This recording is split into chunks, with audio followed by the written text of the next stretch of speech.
Shekhar Yadav ji, Allahabad high court के महामहिम साहब, जिस तरीके से आपका बयान आया, तमाम उस पर बातें हो रही हैं और होनी भी चाहिए। आपके पास अगर कोई उम्मीद लगा के ये जाता होगा साहब मुझे न्याय दे दीजिए, तो आप ये देखते होंगे क्या कौन मुस्लिम है, कौन हिंदू है, कौन सिख है, कौन ईसाई है। संविधान ने इसीलिए आपको कुर्सी दी है। चलिए वो तो तमाम बातें हैं, लेकिन इस पे सवाल होना चाहिए। इसको लेकर हमारे साथ पूर्वांचल गांधी संपूर्णानंद मल जी हैं, उनसे जानने का प्रयास करेंगे। संविधान के बहुत अच्छे जानकार हैं। स्वागत है आपका। वेलकम। संविधान के भरोसे ये लोग बैठे हैं, क्या ये इस तरीके से बयानबाजी जो देना ये कितना सही है? देखिए, पहले तो आपके चैनल को वेलकम। और ये जो जस्टिस शेखर का बयान है, जो फोरम पर उन्होंने विश्व हिंदू परिषद के किसी बैठक या मीटिंग में इलाहाबाद में दिया है, यह हमारी संविधान की जो आत्मा है, एकता है ना, जो हमारी संविधान की आत्मा समता है ना, समता जो वही आत्मा है, उसको पूरी तरीके से इन्होंने खंडित किया है, छोड़ा नहीं है। और इन शब्दों के साथ कि बहुसंख्यक शब्द हिंदूज का इस्तेमाल किया है, बहुसंख्यक हिंदूज का, फिर अल्पसंख्यक जितने लोग हैं इस देश के, चाहे वो जैन हो, बुद्ध हो, बौद्ध हो, सिख हो, ईसाई हो, पारसी हो, मुस्लिम्स हो, जितने भी अल्पसंख्यक हैं जो मेजॉरिटी में नहीं है। आप क्या कहना चाहते हैं? कौन सा विचार उगलना चाह रहे थे उस मंच के ऊपर? आपने ये शब्द निकाला कैसे? ये शब्द कैसे निकाल सकता? संविधान, ये मुल्क संविधान से चलता है, यह मुल्क संविधान से चलता है। मैंने एक चिट्ठी कल लिखी है, उसकी 3 पंक्तियां मैं पढ़ दूं। और प्रेसिडेंट ऑफ इंडिया को कल लिखी थी, आज मैं सेंड किया हूं। और 13 तारीख को मैं इलाहाबाद हाई कोर्ट पर सत्याग्रह करूंगा। अकेले करूं, चाहे जो कोई आए चाहे न आए, अकेले बैठूंगा। और 3 बजे मैं चीफ जस्टिस ऑफ इंडिया को एक पत्र पकड़ाऊंगा, जो उनके थ्रू पत्र चीफ जस्टिस ऑफ इंडिया को जाएगा। और उसमें यही निवेदन है कि किस तरीके से अब तो यह एक कैंसर की तरह हो गया है, न्यायपालिका में भी ये नफरत पहुंच गया है। कैसे पहुंचा है, किन लोगों ने पहुंचाया है, उसको डाइल्यूट करें, उसको ख़त्म करें। मैंने जो 3 लाइन है ऊपर की वो पढ़ दे रहा हूँ आपके सामने। मुझे न बहुसंख्यक हिंदू चाहिए, न अल्पसंख्यक मुसलमान चाहिए या कोई अन्य चाहिए, मुझे केवल संविधान चाहिए। भारत बहुसंख्यक हिंदुओं की इच्छा से नहीं, संविधान से चलता है। संविधान की आत्मा समानता से चलती है। बहुसंख्यक अल्पसंख्यक दोनों का अधिकार बराबर है, किसी से किसी का रत्ती भर कम नहीं है। किसी एक व्यक्ति का अधिकार भी उतना ही है जितना 142 करोड़ लोगों का है। ये खत में हमारा प्रे है प्रेसिडेंट ऑफ इंडिया के सामने। और मैंने मांग उसमें कई चीज़ की है। उसमें ये मांग की है कि इनको इम्पीचमेंट मोशन लाना पड़ेगा, विशेष तरीके से इनको हटाया जा सकता है सुप्रीम कोर्ट के और हाई कोर्ट के जजेज को। तो वैसे तो क्विकली नहीं हटा सकते, लेकिन एक इनके ऊपर इतना दबाव बनना चाहिए, ये सर्वथा न्यायाधीश के काबिल नहीं है। मेरे जहन में एक सवाल उठ रहा है, कुर्सी पे रहते हुए कहीं इन फ्यूचर कुर्सी का जुगाड़ तो नहीं हो रहा है? नहीं, देखिए ऐसा है ना कि ये सोचने की चीज़ नहीं है। वो जो पद है वहाँ से यदि कोई पार्टी समझती है कि इनके आने से हमारा महत्व हमारा बढ़ जाएगा, तो अब वो कोई जज इस तरह का प्रलोभन नहीं है। लेकिन एक टेंडेंसी अब चालू हो गई है कि किस तरीके से जजेज को कहीं गवर्नर बनाया इन्होंने, और गगोई को किस तरीके से पार्लियामेंट अपर हाउस का मेंबर बनाया इन्होंने। जो अयोध्या का वर्डिक्ट जो जस्टिस का क्या गला रेत करो जो बना था, उसको जजमेंट जो उन्होंने दिया था, वो तो एक ये सवाल बहुत, इसमें कोई दम नहीं है कि वो चाहते हों कि हम वो तो चाहेंगे तो ऐसे भी जो कोई ना कोई पार्टी इस तरीके को बुला के ऐसे लोगों को, वीआईपी किस्म के लोगों को, ये दल जो जितने जो चाटुकार और जितने हैं सब करेंगे। इसमें ऐसा नहीं है।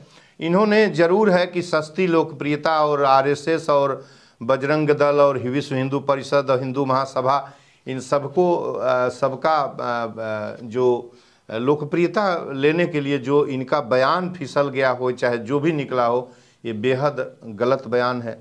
और एक जस्टिस के रूप में इन्होंने न्याय का जो विश्वास है ना लोगों का इस न्यायपालिका में, उसकी कमर तोड़ दी है इन्होंने, छोड़ा नहीं है कुछ। और ऐसे लोगों को न्यायपालिका में रहने का कोई अधिकार नहीं है। किसी तरीके से यदि इनको हटाने का प्रक्रिया जटिल है और नहीं हटाए जा सकते जल्दी से, और जब ऐसी स्थिति में जब रूलिंग पार्टी जो मजबूत हो तो इनको अपने आप हट जाना चाहिए। और मेरा तो अपना निजी सुझाव है कि जस्टिस शेखर को क्या चला जाएगा, ये क्षमा मांगे, इस पूरे देश से क्षमा मांगे कि जो कोई यदि कोई अपराध नहीं किया इन्होंने तो इनको क्षमा मांग लेना चाहिए कि हाँ हमने ये कहा और हमें क्षमा किया जाए।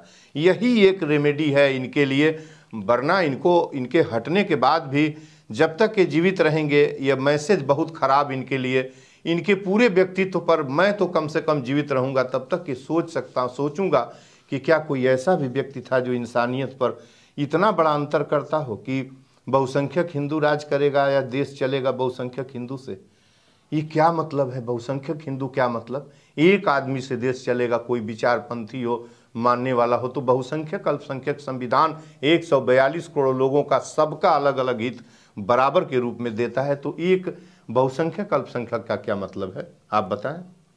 अच्छा, आप हमेशा एक शब्द बोलते हैं कि इस तरीके की बयानबाजी कभी पढ़े लिखे लोग नहीं करते हैं, तो ये क्या मतलब? पढ़ लिख के अपनी कुर्सी पे बैठे होंगे तो इसको किस तरीके से समझा जाए? अब तो मैं यही अभी सोच रहा हूँ कि न जाने किस विद्यालय से, अब विश्वविद्यालय हमें पता चला कि इलाहाबाद से पढ़े हुए हैं, जहाँ एक से एक जस्टिस पढ़ के निकले, काटजू जैसे जस्टिस का परिवार निकला। ये क्या इन्होंने कर दिया, मुझे तो यही समझ में नहीं आ रही है कि जस्टिस शेखर ने क्या बोल दिया। उनको वो नहीं बोलना चाहिए, यद्यप उनकी 2-3 पंक्तियां की हत्या करते समय, जरूर हत्या करते समय किसी का कलेजा दहलना चाहिए, दर्द होना चाहिए, लेकिन ये बात कहने की, ये बात इस तरीके से कहने का, उसी को पलट के उन्होंने अल्पसंख्यक के साथ क्यों जोड़ा, आपने नहीं करना चाहिए।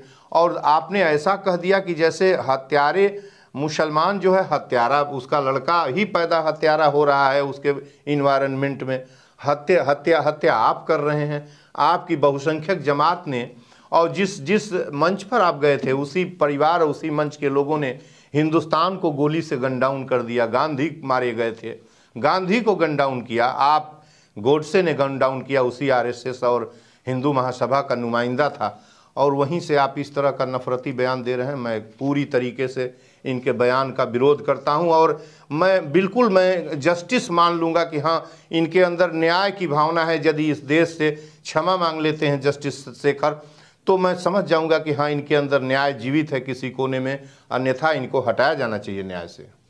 अच्छा, जो इनके सबसे बड़े महामहिम जो चीफ जस्टिस ऑफ इंडिया थे, वो गणेश पूजा में उन्होंने प्रधानमंत्री नरेंद्र मोदी जी को अपने घर बुलाया।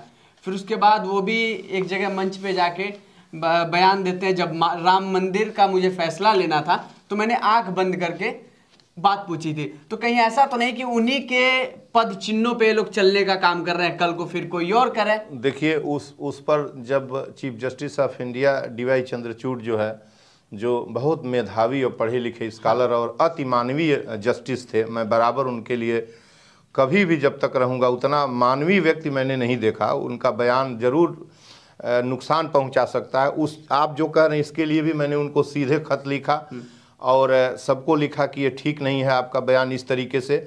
और उस पर भी देश ने देखा कि सभी मीडिया ने उनके प्रत्येक, जब प्रधानमंत्री गणेश उत्सव में गए उनके घर, तो भी इसका सभी मीडिया ने विरोध किया। तो हमारा आपका काम विरोध तक सीमित है, समझ गए ना। न्यायपालिका एक प्रोसीजर है, उनकी नियुक्ति हुई है तो हम लोगों ने किया। और मुझे लगता है कि उस पर कोई मुखर हो के एक आध जगह उन्होंने ज़रूर कहा कि विरोध होने लगता है, एक बयान कहीं दिया उन्होंने, लेकिन उन्होंने सुना इस बयान को। और मुझे नहीं लगता कि देखा देखी, ये सब कोई देखा देखी का प्रश्न नहीं है। आप ऐसे सवाल कर रहे हैं कि कोई कुएं में गिर जाए, कोई मर्डर करने लगे, कोई पाप करने लगे तो दूसरा भी करने लगेगा। ये कोई नज़ीर का प्रश्न नहीं है। हेल्दी कोई बात हो रही हो तो उसका फॉलो अप करिए, कोई अनहेल्दी बात हो रही हो, कोई गलत काम हो रहा हो तो क्या अगला भी उसी का पद चिन्ह पर चलेगा? ये कोई इसका नहीं, ये ऐसा नहीं है। और जस्टिस शेखर को क्षमा मांगने में क्या दिक्कत है? यदि इनसे लफ्ज निकल गए गलत तो लोगों से कहें कि हमसे गलती हो गई, मैं क्षमा मांगता हूँ, इतनी बात करने में क्या दिक्कत है? वैसे मैं 13 तारीख को हाई कोर्ट में चलूँगा, 10 बजे पहुँचूँगा, 10 बजे से सत्याग्रह होगा, 3 बजे ज्ञापन दूंगा chief justice of high court Allahabad को, जो ज्ञापन चीफ जस्टिस ऑफ इंडिया और जो कॉन्स्टिट्यूशन बेंच को जाएगा। चलिए, बाकी इन सब चीज़ों पे आपकी क्या राय है हमें कमेंट सेक्शन में जरूर बताइएगा। नमस्ते, मैं अश्विनी श्रीवास्तव, आप देख रहे हैं द नेक्स्ट पोस्ट।